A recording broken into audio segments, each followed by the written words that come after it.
Kericuan ini terjadi usai Majelis Hakim Made Sinta Buana membacakan vonis kepada terdakwa AA, pelaku pembunuhan siswa SMP di Kabupaten Mojokerto yang ditemukan tewas di dalam karung. Keluarga tak terima karena putusan hakim dinilai tak sebanding dengan kematian korban.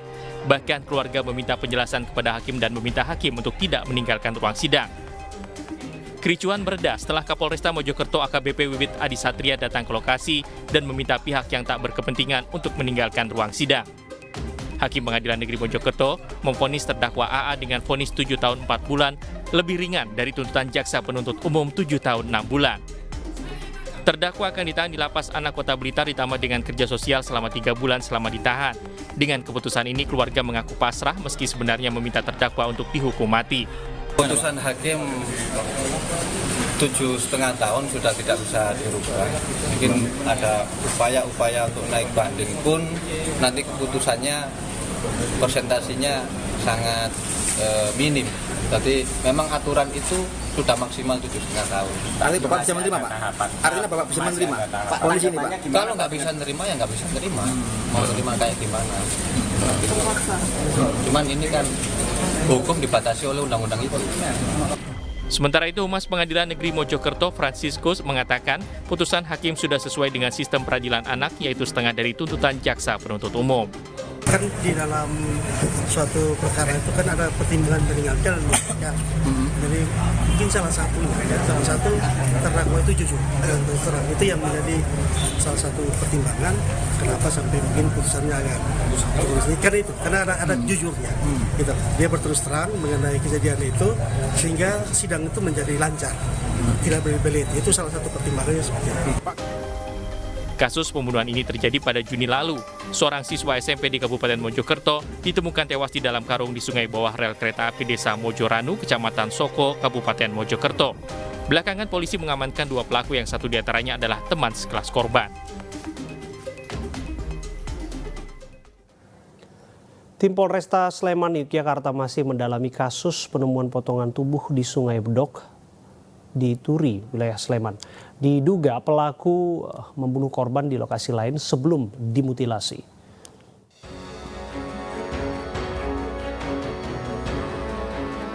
Usai temuan sejumlah potongan tubuh manusia di Jembatan Kelor, Sungai Bedok, Sleman, Yogyakarta, identitas korban hingga kini masih belum diketahui.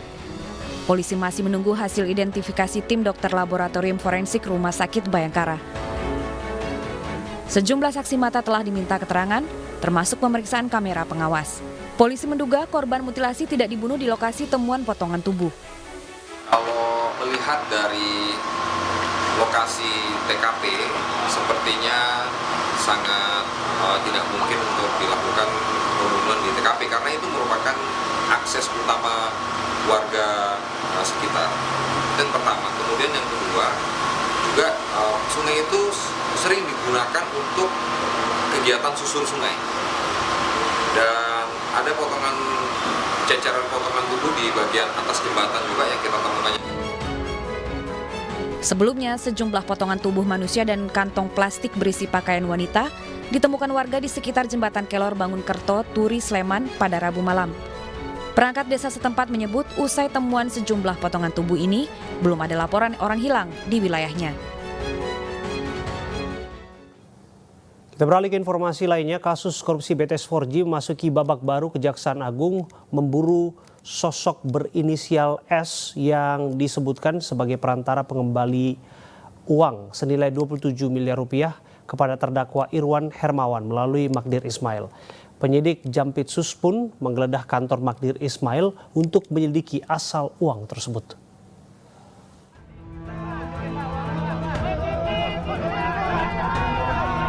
Kejaksaan Agung belum dapat memastikan status uang 27 miliar rupiah dalam pecahan dolar Amerika Serikat yang diserahkan pihak terdakwa Irwan Hermawan. Menurut Direktur Penyidikan Jampitsus Kuntadi, masih mendalami uang yang diserahkan Magdir Ismail Kamis 13 Juli 2023. Kemarin sampai saat ini kami belum bisa memandang uang tersebut sebagai pengembalian. Ya, kami baru mendudukkan uang itu sebagai uang yang diserahkan. Statusnya apa? Apakah untuk pengembalian kerugian negara atau kalau ada kaitannya dengan kejahatannya atau uang hasil kejahatan, itu barang sitaan, tidak diperhitungkan sebagai pengembalian. Dari hasil pemeriksaan terhadap Magdir Ismail kemarin, Kuntadi mengungkap nama berinisial S yang menyerahkan uang cash ke Kejagung. S disebut sebagai perantara pengembalian uang kepada terdakwa Irwan melalui Magdir. Namun demikian, Kejagung belum mengetahui asal uang tersebut.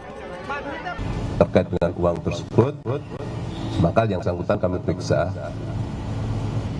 Dan hasilnya antara lain bahwa keduanya tidak tahu siapa yang menyerahkan. Inisialnya S, tapi latar belakangnya dan asal dari mana maksud tujuannya sampai hari ini kami tidak tahu. Untuk menyelidiki asal uang 27 miliar ini, Kejaksaan Agung telah menggeledah kantor Magdir Ismail. Dalam kasus korupsi pengadaan BTS 4G Kominfo, negara merugi hingga 8 triliun rupiah.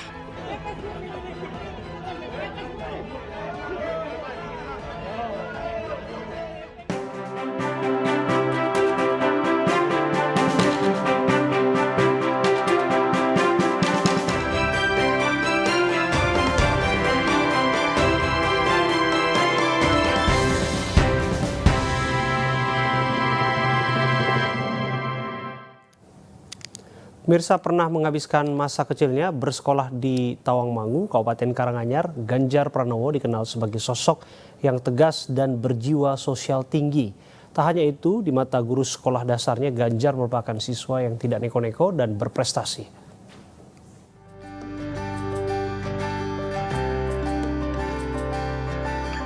Memiliki jiwa sosial tinggi dan tegas merupakan sosok Ganjar Pranowo yang melekat di ingatan Ngadimin, salah satu sahabat Ganjar di bangku Sekolah Dasar Negeri 2 Tawangmangu, Jawa Tengah. Ganjar tidak pernah melupakan teman kecilnya, bahkan pertemanan mereka masih berlanjut meski dirinya telah menjadi orang nomor 1 di Provinsi Jawa Tengah. Ketika pulang ke Tawangmangu, Ganjar sering mengundang teman-temannya untuk berkumpul di rumahnya dan bernostalgia bersama. Jiwanya sosial Pak Ganjar sejak kecil sampai sekarang itu masih tinggi jiwa sosialnya. Dia peduli sama orang tidak punya, itu sangat peduli. Mainnya yang palingan lapangan ya. Sama kalau siang itu main ke Keligung atau sungai. Mandi bareng-bareng. Jajanan ya gorengan itu sama karak sambal pasti sama singkong goreng gitu. Sosok Ganjar Pranowo yang pintar dan sederhana juga dirasakan oleh Wagio, guru sekolah dasar 2 Tawangmangu yang sekarang sudah menjadi sekolah dasar 1. Ganjar itu anak yang taat dan patuh. Dan kalau ada tugas dari sekolah, misalnya PR, dikerjakan dengan baik. Dan dia pernah mendapat ranking di kelasnya. Seingat saya Mas, belum pernah Mas Ganjar itu saya beri hukuman karena memang taat. Sebagai salah satu guru Ganjar di masa kecil, Wagio mendukung penuh Gubernur Jawa Tengah maju menjadi calon presiden di pemilu 2024. Wagio mengetahui karakter Ganjar yang taat, patuh, rajin, dan pandai sejak di bangku sekolah dasar.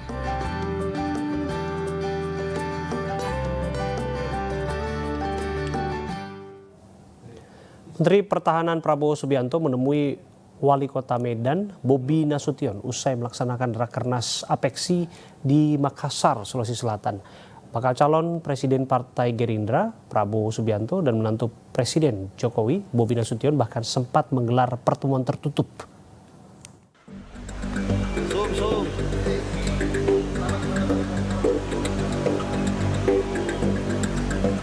Menteri Pertahanan Prabowo Subianto menemui Wali Kota Medan Bobi Nasution di salah satu hotel di Makassar, Sulawesi Selatan usai mengikuti Rakernas Apeksi.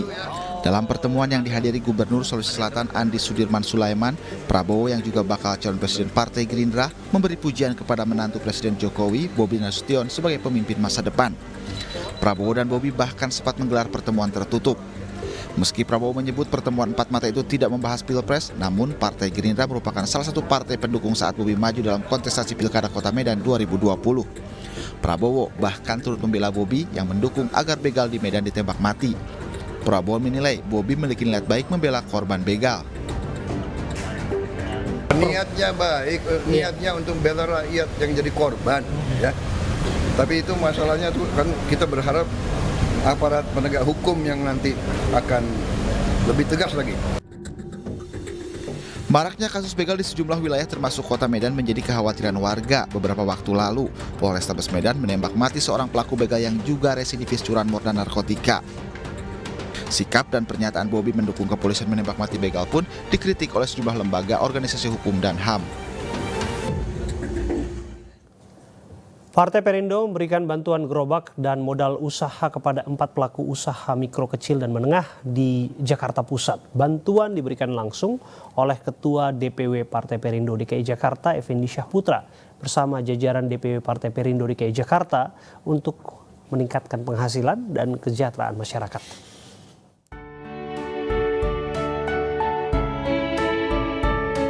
Partai Perindo membagikan bantuan modal usaha dan gerobak kepada 4 pelaku UMKM sebagai wujud kepedulian terhadap rakyat kecil. Salah satunya diberikan kepada Partiam. Penjual pempek ini merasa bersyukur atas bantuan yang diberikan Partai Perindo dan berharap dapat meningkatkan pendapatan keluarga. Alhamdulillah Mas, senang dapat bantuan gerobak. Ya, mudah-mudahan majulah Mas jualannya biar tambah laris. Senyum bahagia juga terpancar dari wajah Iwan serta 2 pedagang lainnya, yakni Fitri dan Widi. Mereka juga mendapat bantuan gerobak dan modal usaha dari partai pimpinan Haritanu Sudibyo ini. Mudah-mudahan selama ada gerobak Perindo ini bisa membantu Perindo sukses dan jaya selalu. Ya, ini adalah wujud nyata kepedulian Partai Perindo yang terus-menerus tidak henti-hentinya turun ke tengah masyarakat untuk membantu menaikkan perekonomian masyarakat. Dengan bantuan gerobak ini kami harapkan perekonomian mereka terbantu, kelas ekonomi mereka juga naik, dan kita harap mereka dapat membantu perekonomian keluarganya. Gerobak Perindo dilengkapi dengan kris sebagai alat bantu pembayaran berbasis teknologi digital untuk memudahkan transaksi dan meningkatkan penghasilan pedagang. Dari Jakarta, Irfan Hardiansyah, iNews melaporkan. Ketua Umum PSSI Erick Thohir meninjau seleksi tim nasional untuk Piala Dunia U17 di Palembang, Sumatera Selatan. Informasinya kami hadirkan untuk Anda sesaat lagi.